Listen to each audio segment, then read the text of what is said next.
The Steps Hip Spica Care DVD is made for parents and carers of children in hip spica cast. They are a series of mini videos which cover aspects of looking after a child in a cast. The videos are examples of how real families coped with everyday tasks of looking after a child in a hip spica. They are not meant to be fully comprehensive and cannot tell you everything you will need to know about hip spica care, but hopefully they will reassure you that solutions can be found to many practical problems. Remember that it is best to contact your healthcare professional if you have a problem you cannot solve. Parents, carers and healthcare professionals have reviewed these videos. We put Amelia in her bed after a second cast change. She was finding it difficult to turn over in the cots because Amelia likes to sleep on her tummy, although she will start off on her back. She does move around quite a bit.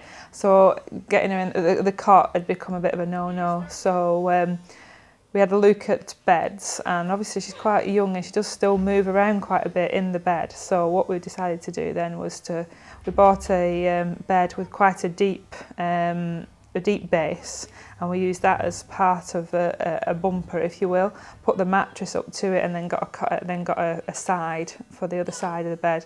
And she's completely happy in that. We go upstairs, we have a story or two if she gets her own way. I lie down with her and she's literally asleep within 5 or 10 minutes of being put to bed. Loves it. The mattress, like I say, is on the floor. She's very, very comfortable, and she sleeps 10 times better than what she was doing in the cot. Like I say, the cot had become, if we managed 3 hours in it, we was doing well, whereas now she's actually sleeping a good 10 hours in the bed.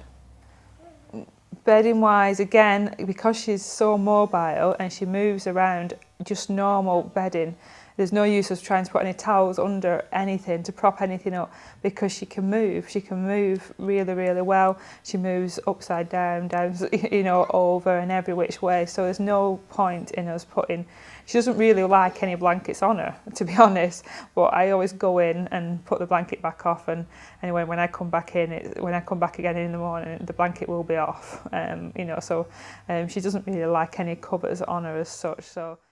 Okay, when Amelia first came home, first week, she did get quite horrific cramps in the plaster. We found that she was waking quite upset, seemed to be in a bit of pain. She had paracetamol and ibuprofen for that, and it settled down probably in about a week's time. But again, it is something that you need to be aware of. But she's obviously quite fine now.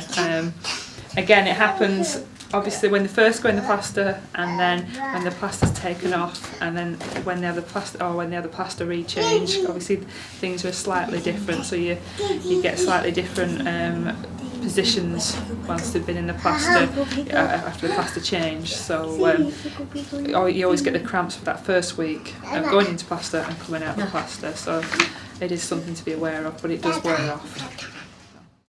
For older children, some parents have actually found that large dog beds actually give a really good support in bed. But remember, with smaller babies, you need to take extra precautions just to make sure they're not in any danger of suffocation. Remember, you are not alone. When you want information, advice and support, our helpline team are here to help you. No matter how big or small your concern, please email or telephone our helpline.